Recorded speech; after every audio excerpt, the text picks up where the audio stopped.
Megan, what were some of your favorite plot points? Ooh, there were a lot of really good ones in this movie. So I loved basically any moment or point in time when America Chavez was on the screen, I thought was fantastic. The whole idea of having power that you can't control or different ways of controlling your power. I think each of the main characters in the movie really delved into that in different ways. How power should be distributed and who should have it, I think was just so interesting throughout the film. And that was, I think, my favorite part of it was that theme kept recurring from scene to scene. What were some of your favorite themes or plot points? So the entire idea of a multiverse, of multidimensional universes, alternative universes, traveling between universes, I've always loved. So that in and of itself was so cool to me. One of my favorite Star Trek: The Next Generations was when 258 enterprises showed up at one, at one broken point in space. That for me was cool. I found Chavez, that's an interesting thought. I hadn't really thought about having unrequited power that you can't control.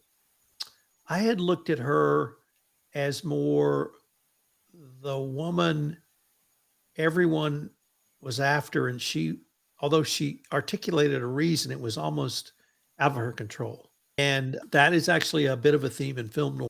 And so I went down that road of her as a character. On the other hand, as a dynamic character, I'm not sure you could have a much better one than her. It's She so was cool. so cool. She was obviously a strong woman, but very vulnerable at the same time. Mhm. And her tete-a-tete with Doctor Strange was just great in and of itself. Yeah, on that, I love the way that they just demonstrated power in so many different ways. Really interesting. So there's America who has this incredible power that she doesn't know how to control. She can, she doesn't know how. Then you've got Wanda, who has this massive power that she's controlling to selfish ends. You've got Strange, who thinks he should have the power because he's going to be the one to use it the most responsibly. And then you've got kind of in the background Wong, who's just, guys, I should be in charge of everything. And that is true, but no one's ever going to let it happen. And by the end, their arcs have all come full circle. So America learns how to control her power. Wanda realized she's got to change the way she's using her power. And Strange understands other people can have power too, and that's okay. I thought it was just really elegant the way it was done. So with Wanda, I was torn between is was her ending role as the Scarlet Witch, or her becoming the Scarlet Witch, was it fate? Was it inevitability? Or was it a choice? And I really struggled with all three because if it was her choice, she really moves from likable, lovable to something very different. If it's fate, I feel sorry for her. I wish I was struggling with should we actually have watched this before WandaVision? Because Mm. her obsession of Billy and Tommy, it's not that it is unhealthy, it seems to me. It's just not realistic because they weren't real. And she had a love affair that we both saw and we both, I want to say, experienced with Vision. Mhm. Obviously, with Pietro, she was very close to Pietro. And we saw that in the Age of Ultron.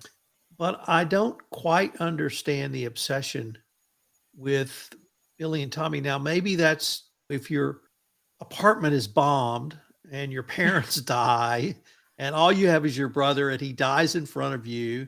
If your lover dies in front of you, Who you had to maybe kill. you had to Then kill. you found out that sacrifice was pointless. Maybe you do go down that path. But I Well, really I was gonna struggled add with that. that the other there's fate, there's choice, but there's also psychotic break caused by trauma could be at play.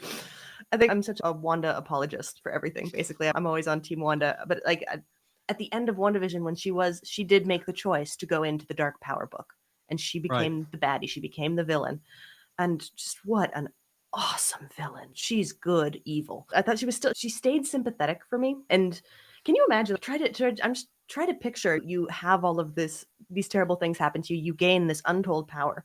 You find a place in your own world, in your own universe, where there's a cathedral and a throne built in your honor, where the children you're trying to find are pictured in stone at your side. It really struck me how like the whole universe was being put before her. And she kept saying, all I want is these two boys, whether they were made by magic or not. She doesn't want to rule the whole world, even though, maybe she should. Maybe she's supposed to rule the whole world. But yeah, ultimately it was a selfish desire, not one for good.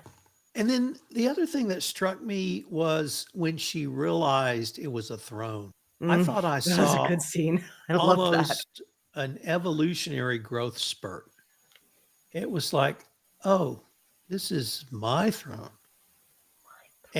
My throne, as one of my dogs would say, my bone. And she just became, I don't want to say enraged, but it was almost engorged with power at that point. I saw her just physically fill up in a way I hadn't seen before. So that to me was a really powerful scene when she realized that it was her throne. Yeah, it was, and the for me, I had the similar feeling, but when those big stone monsters bowed to her, oh, it was so cool. So what did you think of the Illuminati? That was fun. I enjoyed that so thoroughly. What a fun way to just another universe, different Avengers. So similar. I love the choices that they made, who each Avenger was. I wasn't super familiar with all of them. I haven't seen Fantastic Four, full disclosure, but making Peggy Carter Captain America, let me see that movie, please. I would like that whole movie. John Krasinski as the smartest man in the world, whose name I can't recall, was great, even though he's always going to be Jim from The Office. Mr. Fantastic, he was great. Bo as Captain Marvel, great choice. Sir Patrick Stewart coming back as Francis Xavier. Yes, please. I loved it. What did you think? Because I know you're so versed and you know these characters a lot more than I do. What was your impression? First of all, I've been in love with Peggy Carter since the first Captain America. So Maybe they'll anytime say. No. with Peggy Carter, I am all in. I loved her evolution, and don't get me started, so I can't go down that path. But it seemed to me to be the perfect period on an exclamation mark to see her as Captain America. And I could absolutely see that evolution in her. Even through the television show and the movies and the non-canonical, all of that, it seemed to me to be the perfect From exclamation the mark original for her. Captain America, she could have been Captain America, I think. Yeah. Yeah. Yeah. Full disclosure, Fantastic Four were my all-time favorites. Human Torch, Ben, Sue Storm, the Invisible Girl, and of course, Dr. Reed Richards, Mr. Fantastic. Love Reed Richards. Love seeing Professor X again, Professor Charles Xavier. And it really, I think in that scene is when I really appreciated what Marvel, or now Disney, can do with a multiverse. They can give us characters that we know, are familiar with, or maybe we don't know, but yet we have reference sources for them, and they can put them together in a way that we've never thought of, but we're going to go pay to see them on the big screen again. So I absolutely love that as well. And then is it Cordo? I think was also part of the Illuminati. Oh, Mondo? Mondo. Mondo. Yes. Or did I write his name? Yeah, he's great. His fight with Strange in this was really good. Yes. I didn't appreciate Carmitage being destroyed, but I Can we enjoyed talk seeing about the battle at Carmitage, though? Because all of those sorcerers. battle. Yeah. Oh, you know how I feel about a form up for battle scene. And that was a Right. really good one. And here's a fun thing too. I loved this about that scene when Wanda's kind of in the sky, really like showing the scale of the battle that's about to take place. And she goes back to some of her original powers from Age of Ultron, where she's whispering in the ear, making people afraid. Ooh, I got shivers. It was so good. Also in that scene, I really drove home the difference that they tried to articulate in the movie between a sorcerer and a witch. And she certainly moved from Wanda Maximoff to the Scarlet Witch. And that was one key scene, I thought, not perhaps in her evolution, but to communicate to us, the audience, the difference. And it also, that's would have been a fine line for me to understand. But this movie really helped me understand that they are two different types of power.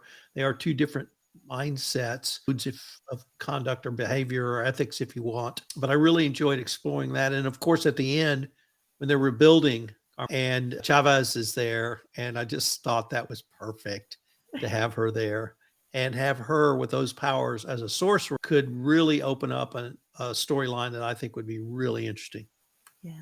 Some of the Easter eggs are cookies. I got to start with the jacket of Chavez, the star of Captain America. And I just thought that was perfect. And I can't even articulate why I thought it was perfect, but it was. And then, of course, Peggy Carter comes in as Captain America, but that jacket was perfect.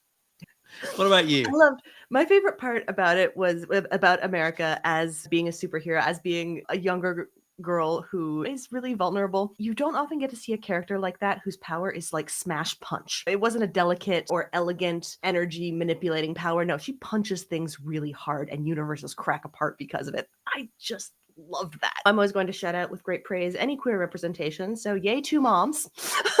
Of course, the moms had to be destroyed, kill your queers. That's a trope. But they were there, and that's great. Yeah, I love that. We've talked about the character arcs. Can we talk about the music fight with zombie Third Eye Strange? Where Sure. that was cool. That was really Yes. cool. What Just the did you? way those musical notes came to life. And was it the battle of different composers? Did I hear that? I don't have enough musical background to have really I think you're identified the right. I think you're I right. think that was just so fun. What a great battle. So, what did you think about the line "dreams as windows into our multiverse selves"? Thinking about my own dreams, I could buy it. Sure. But I think I it's could as interesting. well. Yeah, the whole concept of dream walking was really cool. We haven't talked about that element, right? The idea of being able Right. to take over your equivalent body in another universe. What a horrifying notion. That's I've been there. yeah. It's called alcohol. Yeah. There you go. There you go. There you go. Okay, let's get to the third eye because I Yeah, did a little yeah. background onto the third eye, and that's called the Eye of Agamotto. And it was originally worn as a clasp or a medal around the neck. Here we have it directly on Doctor Strange. And they just teased us about what it might mean. We don't know if it's going to give him power or additional. I I think thought it was it's his punishment. Oh, sorry. Go on. or that. So let's just keep on that. Why did you think that? Because when he was using the souls of the damned to fly across the gorge to Wundagore, the souls Right. told him there's an eternal price you'll need to pay. And that he never paid it within the main body of the film. So I assumed at the end when he got the eye, that was his eternal price. Was having to bear this. I don't know what it is or what it does, other than freak out anyone who sees it.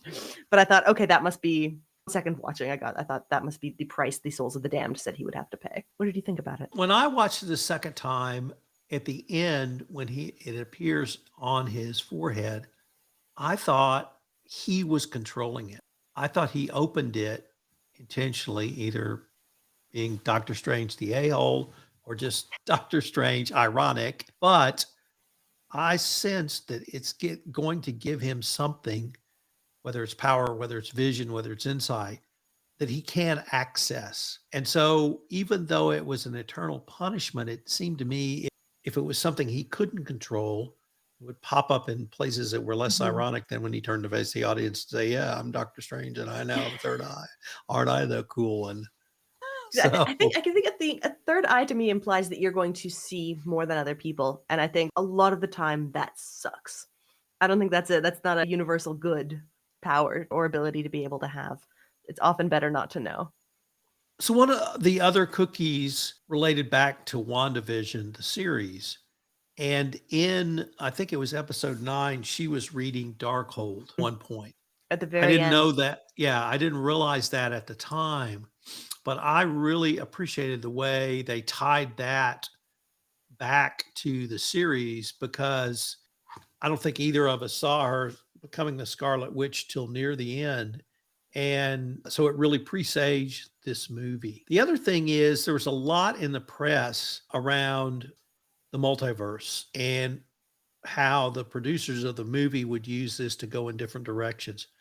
I hope that's true because I saw a lot of possibilities here. I don't. I really had to work to keep it all together of where they were and where they were going and the different universes they jumped to. But I think we're going to get some really interesting stories going. yeah, I think we are too. And as it's becoming more and more like in universe common for people to come into Prime Universe or for people from Prime Universe to go elsewhere, I think it's going to get really interesting. I know on one of the episodes we've got coming up soon, the Spider-Mans, we're going to get to deal with that a little bit more. So far, I haven't disliked anything multiverse. It's all been really interesting and just visually stunning. I love the design choices they're making about all of it.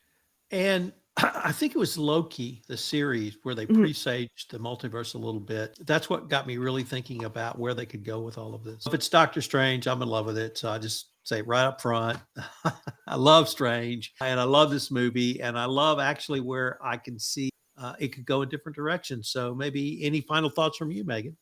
I guess my final thought as a question is I don't feel we got, or I don't feel I got closure on, is Wanda or the Scarlet Witch still alive? Or did she completely sacrifice herself to get rid of all of the Darkholds and all of the universes? And are we ever going to see her again? I have to quote a famous line from the 90s in the X Files, which was nobody really ever dies on the X Files. I don't think anybody really ever dies in the But Tom, I want to MCU. believe. Oh, I do too. I know you do. So she's the bottom line. She is too great a character to I kill certainly off. hope so. So, Oh, okay. I do have a fun fact. This is much less all right, serious than the existential question of whether she's going to appear again. But at the very beginning, that giant eyeball monster, right that was a scan of Elizabeth Olsen's own eyeball that they there used. you go. Yeah. Good to know. All right, Megan. Thanks so much, and I hope our listeners will join us next time where we jump into some Spider-Man. See you then. Can't wait.